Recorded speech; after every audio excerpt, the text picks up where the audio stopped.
रात के 2 बज रहे थे। जोरों की बारिश हो रही थी। घना अंधेरा था।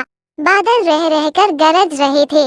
थोड़ी थोड़ी देर पर बिजली चमकती तो आसपास की चीजें दिखाई पड़ती थी, अन्यथा हाथ को हाथ देखना भी मुश्किल लग रहा था। झारखंड के घाटशिला स्टेशन के बाहर रामदीन अपना ऑटो लगाए सवारी का इंतजार कर रहा था। इस मौसम में सवारी मिलने की उम्मीद कम थी, फिर भी हो सकता था कुछ देर बाद आने वाली ट्रेन से कोई सवारी आ जाए। करीब 1 घंटे बाद ट्रेन आई।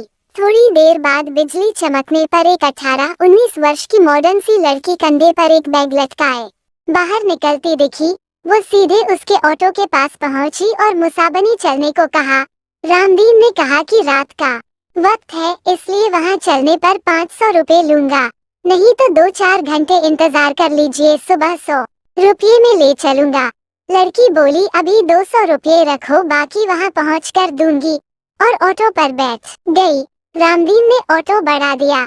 करीब आधा घंटे बाद वो गंतव्य तक पहुंचा। एक माकन के बाहर लड़की ने गाड़ी रुकवाई और घर से पैसे लेने की बात कहकर अंदर चली गई।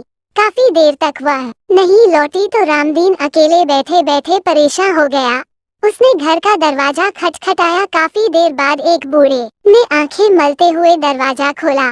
उसने पूछा, कौन हो तुम और इतनी रात को किस लिए आए हो?